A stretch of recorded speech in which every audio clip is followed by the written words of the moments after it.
Welcome to Gold Butte National Monument. Today, I'll be participating in a BioBlitz. What's a BioBlitz? Well, I'm here to find out. Over the next couple of days, I'm going to be camping and working with the Nevada Department of Wildlife, the Bureau of Land Management, the Friends of Gold Butte, and others. So let's get to it and let's have some fun. This is Outdoor Nevada.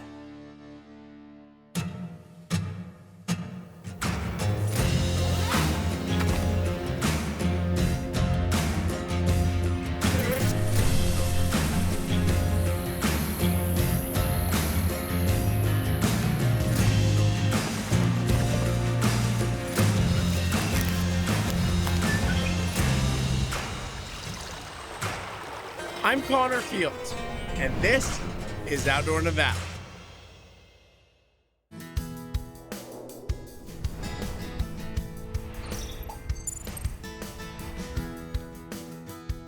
Gold Butte National Monument is located in southeastern Nevada.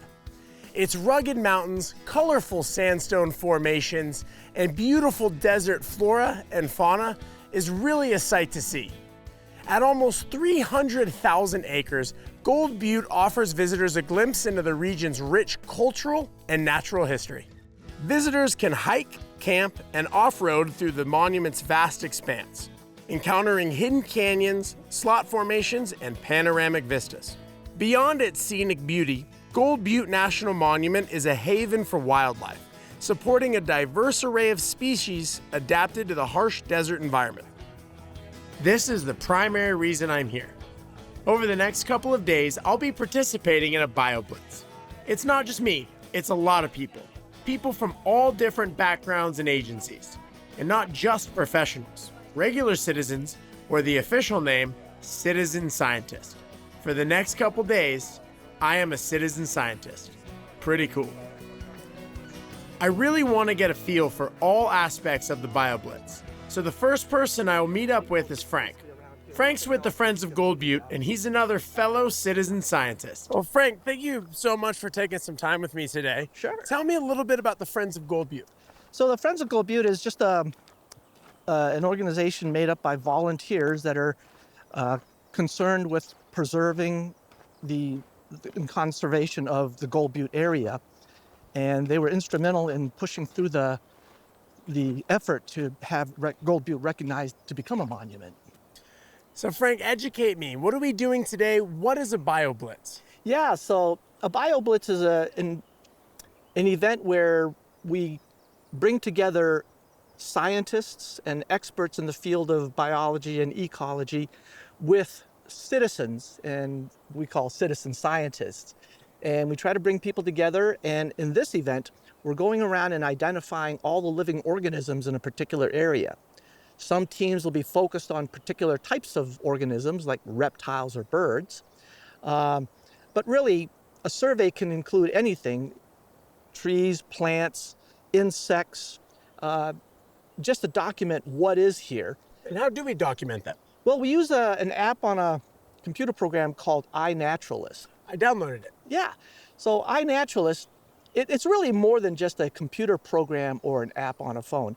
It's really a community of people, both professional scientists and citizens who are interested in maybe learning about nature. So one of the strengths of this program is that you can take a picture of an organism, whether it's a plant or a lizard or whatever, and the algorithm can try to tell you what it is. So you snap a photo of, say, a snake, and it'll tell you that that is a rattlesnake, or that is a king snake, or something like that? Right. And then you'll have other people, hopefully people who know what it is and can recognize it, and they will verify your observation. Tell you you're right, tell you you're wrong. Right. And if it's wrong, that's okay. It's an opportunity to learn. Right. And typically when you disagree with someone, you would put in the comments why you disagree. So when an observation gets enough agreements, it becomes what they call research grade. And that just means that the confidence is very high that what you observed, right, what you've observed and what you think it is, the identification, is in fact what you claim it to be. So then that information can be used by scientists doing a study and can contribute to the data. And is that just used here at Gold Butte, here in Nevada, or is that nationwide, even worldwide? It is worldwide. I mean, there are literally millions of observations worldwide. So it's a very powerful tool because you're getting into places where scientists might not have the time or the resource to get to every little corner of the world, and yet people are there. They're taking the observations, and the data is what the scientists need. I was super excited to get started right away. Frank walked me through the app and what I needed to do. It was super simple. Launch the app, click observe, take a picture, write a description, and upload. Frank did have some tips too. So now what I would do is for a new person, you want to take a picture of the overall plant, including some of the area around it. So this gives information as to the type of soil or the type of ground it's in. And then I would focus in on a couple, like the flower and some of the leaves, just so that the scientists or people that are using the identification can verify it by detailed photos. And can I take multiple photos for my upload? Yes. Oh, okay. So I should do like what you're saying a bit further out, but maybe I zoom in a little bit and get close. Yes. Okay, so let me take a photo here. Got one. Okay. And then let me get a close up. And sometimes you can even put your hand behind it. And I like to put my hand like that for the scale, and also when it's windy, it'll keep it from bouncing all over the place. And So do you want to get one on the side too? the side of the flower, underneath, so it's got the sepals, so you can see the sepals. There you go. Yeah. Upload those. Frank and I kept at it. Eventually, we caught up with some other citizen scientists. When the day started, I was a little bit worried about participating in a scientific survey. Really though, I had nothing to worry about. You're out on a hike, in an amazing area, taking pictures, with zero pressure. What I really enjoyed was the discovery for myself. I've been on so many trails around Nevada and walked past so many different types of plants and trees. I've seen animals and insects. I couldn't tell you what many of them were. But now, with iNaturalist, not only am I informed and educated, I'm helping the scientific community at the same time. It's a win-win. It was time to head back to base camp for a briefing on my next survey. This one is with Matt. Matt's a biologist with the Nevada Department of Wildlife. Matt, I'm excited to be here. What is the goal of a BioBlitz? The goal is to get occurrence data. It's to just, okay, this species is here, it occurs here, it's in this habitat, it's in this location. That's the ultimate goal. So we get that, and then we know that this habitat is occupied. Once the habitat's occupied, we can do a more refined look and try to, focus in on a certain species or certain habitats or certain areas within this monument that then we can get more in-depth look at and more in-depth data on something. So that explains why we do it, but why here? Why Gold Butte? Because Gold Butte's awesome. But the real reason is we just don't have a lot of data from Gold Butte. It's remote. I mean, it was a long, bumpy drive to get out here. It's a long, bumpy drive to get down south. A long, bumpy drive to go anywhere, any of these dirt roads. And we just don't, stops people from going out and looking. So we get the data. We don't have enough data. Another really cool thing about Gold Butte is Gold Butte's kind of where the Colorado Plateau meets the Mojave Desert. So we get an element of both those different ecosystems. So we can actually get some really cool stuff like, like different lizards, different reptiles. We've heard rumor that we know the Sonoran Mountain king snake, something that we're looking for, is not normally a Mojave species, but it's been recorded in the Virgin Mountains because of that, Colorado Plateau edge effect. How can I help? I'm here, I'm at Gold Butte, it's beautiful outside. What can I do? You're helping by being here, man. I mean, you go out, start looking for stuff, start recording it in iNaturalist or however you record it, and just seeing it, getting out, going with people, learning. If you're a little shaky on being able to ID it, just cob in with somebody who's really solid. You learn, they learn, we get more observations. That's how you help. If somebody wanted to get involved in this, how would they do that? So the best place to do would be to look at the NDOW website. We post volunteer opportunities on there all the time. This one was posted on there, as is other ones. There's a whole bunch of volunteers. This one's a really awesome one. Not that you're biased. No, not that I'm biased, but this one's a cool one. And you don't really need any skill level. You kind of just got to show up because we'll train you, we'll teach you. Other places to look, we partner with a lot of not-for-profits, a lot of other, pretty much anyone who's willing to partner with us. Friends of Nevada Wilderness is a great partner. Friends of Gold Butte's here hanging out, helping us. USGS, we called up all our friends. we try to let everybody know about this as best we can. So anyone, look at all those websites. NDOW website's a great place to start. And I did hear, correct me if I'm wrong, I did hear that I can add citizen scientist to my resume after I do this. Yeah, go ahead. Absolutely. If someone's trying to break into the industry, volunteering is a great way to do it. What are we doing today? Where are we going? What are we looking for? Okay, so we're gonna head up to what I call them the headwaters of Nickel Creek. It's a mid-elevation site that has water. That's the hope that we'll find that Sonoran Mountain king snake there. It's a kind Your of hope. I'm a little afraid of snakes. It's cool. That's a really cool one. It's red and black and yellow. It's all kinds of pretty. Is it poisonous? Nah. Okay, it makes you feel a little better. We don't have to touch it anyways. We'll just kind of look at it. So, but we're heading up there. Hopefully we'll see that. It's kind of a needle in a haystack, but if it's there, we're gonna find it. Also, pinyon jays. We did have a detection of pinyon jays up there. So we're hoping that they're still there. We can get another detection on it. Start honing in on that the home range that they've got up there. So you ready to go? Let's do it. All right, let's rock. First things first, we have to get to the location. You just don't realize how big Gold Butte is. And these roads, not good. If you don't have a vehicle with high clearance and four-wheel drive, don't even try it. It's not gonna happen. This was a long, rough ride.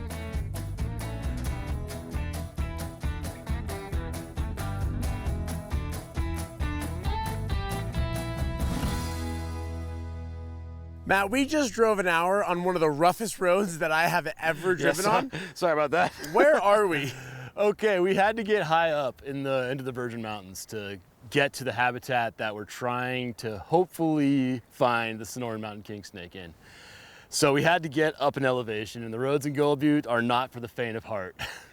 We're up here at elevation, but I don't see a lake. Why do you have a fishing pole? Okay, well, we use fishing poles as a lizard noose. It's just basically a long pole that has a little thing you could tie off to, and there's a tiny little bit of fishing line on that forms a loop that if I see a lizard over in that bush, I can get over there, get that loop around their head, and pull up. And they're so lightweight that it doesn't hurt them or anything. And then we can actually get an actual good picture of it. So we're fishing for lizards. We're fishing for lizards. Now that's something I didn't have on my bingo card. Fishing for lizards. So up here, this was different than walking around with Frank. This is rough terrain. There are stretches of paths, but for the most part, we were scrambling and climbing over rocky hills and down into small canyons. When we're out here looking for different animals, are there any clues we should keep an eye out for? Yeah, we sometimes see tracks of things. This gravel's not going to hold a bunch of smaller lizard tracks or snake tracks, but it's something to keep an eye out for. Looking at the base of these shrubs for things, any sort of movement, any sort of darting. A lot of times they'll just sit still and rely on their camouflage. So you just kind of got to look, keep your eyes peeled, look around, and maybe spot them. Keep your ears open because we'll hear birds too. Fishing for lizards is not easy, especially here. The terrain is rocky and rough. Matt and I put in the effort. We did everything we could to spot some lizards and hopefully spot the Sonoran Mountain king snake. The lizards, they showed up, but grabbing one for a closer look proved tricky. I did my best and tried to spot them from Matt as he raced along the treacherous hillside. Matt was putting in the work. It just wasn't happening.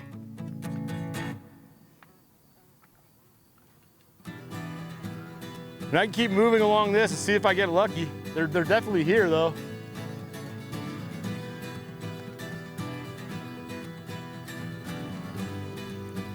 Then there was the sound of some running water and a familiar sight.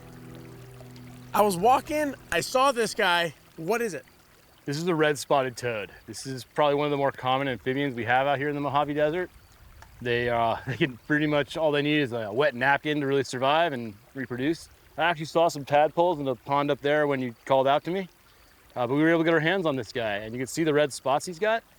Hence the name. Hence the name, exactly. And assuming they're safe to touch, there's no poison there, because you just jumped on the ground and started trying to wrangle him. Yeah, he probably does have some bufotoxin, which is the poison that these guys have.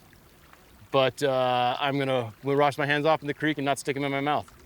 Those are some good words of wisdom. He does not look very appetizing to me either. You need a lot to make a sandwich. Who is his natural predator? I think that the smaller snakes would eat him. All kinds of manners of small birds might go after him. Even some of the whiptail lizards we've been seeing might go after these guys. And is this fully grown? This is fully grown. I really wanted to get a better look at one of these little guys for myself. I figured with all my experience of catching frogs and toads, I could catch one no problem.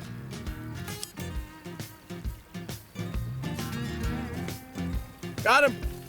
Right. Ah, Oh. don't got him! I got it, but not so easy to hold on to.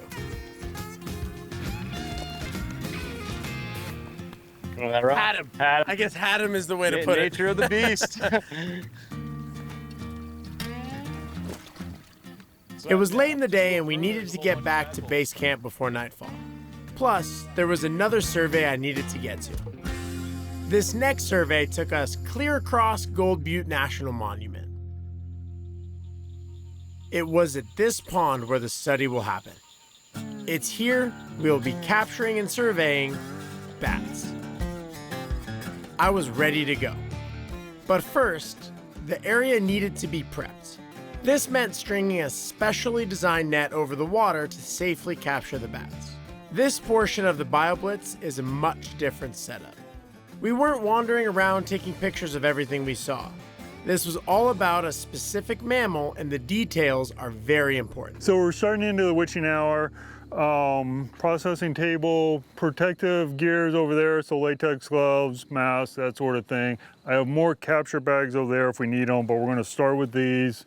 Then it was all about getting the work area and responsibilities worked out. Who will be handling the bats, taking notes, measuring the bats, and taking images of the bats for iNaturalist.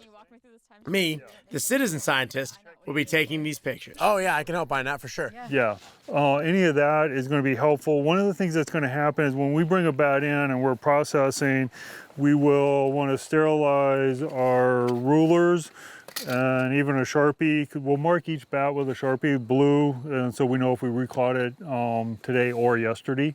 But we'll need to wipe those down, scissors, forceps, etc. Anything that touches a bat with our Clorox wipes. Is that for us or is that for the bat? Both. So zoonotic diseases, transfer of diseases between species it happens. It's part of biology. We are concerned about spreading white nose fungus from one bat that we process. We want to clean everything so if it did have it and is asymptomatic, we can then prevent transferring it to another bat. Fungal spores are incredibly hard to see. So being about that big? How big? Yeah, about the size of my IQ some days. I haven't seen any bats flying quite yet, so it might be another few minutes before we open nets, another 10, 15 minutes. Now, we wait. When night falls and the bats come out to feed, they will utilize the lure of the water to snatch insects flying just above the water. When it was time, the nets were dropped and we were at the ready. And we didn't have to wait long. An experienced member of the team is standing by waiting for the bats. Once they are caught, they are removed from the net and placed in a white canvas bag until it's their turn to be checked out. The bats are not hurt or harmed. This is going to be our little canyon bat here. I just wanted to double check. Everyone who is in close proximity to the bats must wear gloves and a mask. This is done as a precaution as to not have any issues with spreading diseases between species. PAHE. You agree? Or you want to call him? Is he Yes. one? Yeah. Okay. Each bat is looked over very carefully. Mark him real quick. It's marked,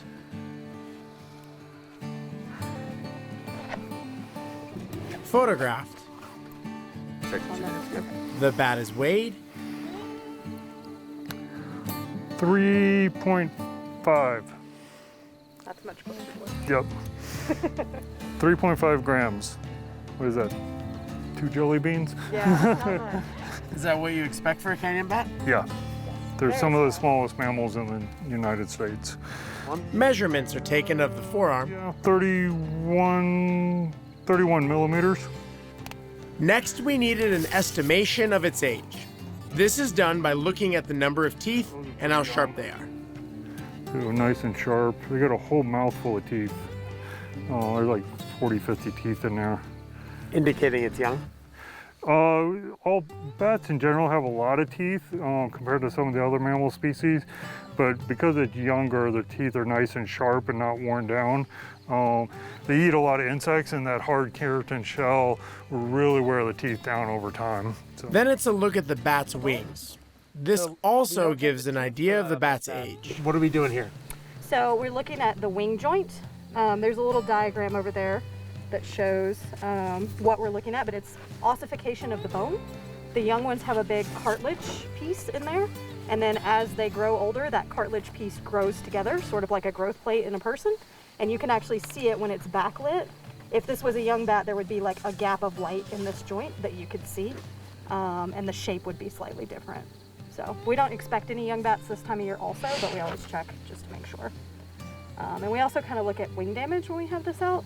So a bat wing is like 2 bits of membrane with blood vessels in the middle. So you can see when it's backlit, you can see all these blood vessels. Yeah. That's what makes the wing be living tissue. And you can see all these kind of like dots and stuff on it. That's scarring where he's run into like a tree or a bush. He's kind of crashed into something. Okay. Yeah. All right, I'm gonna release this one. You guys ready? Yep. I'm gonna release that direction. Get him in a corridor. Get out of the way. There she goes, right over top of you. And just like that, we are on to the next bat. Very different. Yes, very different. So I said it was a free tail. This is why. You can see they've got this big free tail that's not enclosed in the membrane. So that's a different family of bat from the last one. So if you're familiar with like the big bridge full of bats and stuff like that, this is the kind of bat that lives there. They live in big colonies. One after another, the bats were pulled from the canvas bag and checked out. Not all bats are created equal. There were several different species, and they all had their own unique look and identifiers. We continued into the night. All in all, over 30 bats were surveyed over the course of 2 nights. While I was there, I photographed 5 different species. The canyon bat, which is one of the smallest bats in North America.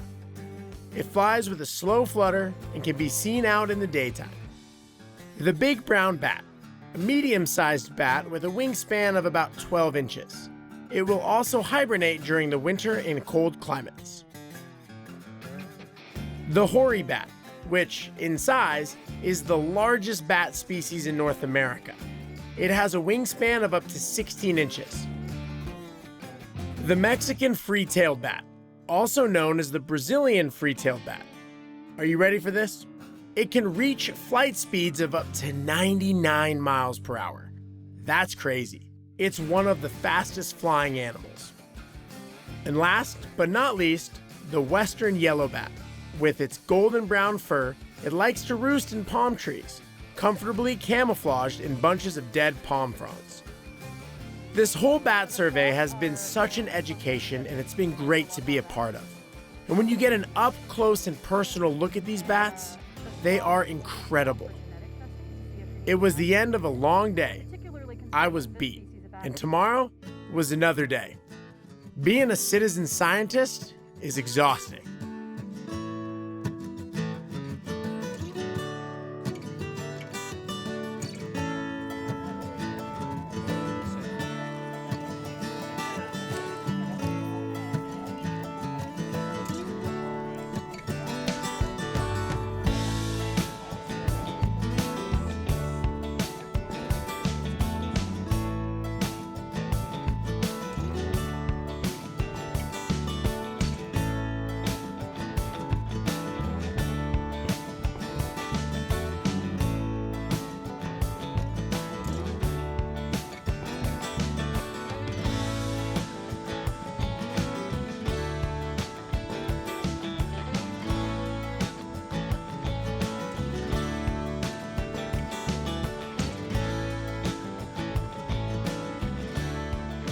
The next morning, I was able to reflect on a jam-packed couple days. Gold Butte is an incredible place with so much to see and so much to do. I only saw a fraction of it, but I can't wait to come back and do some exploring.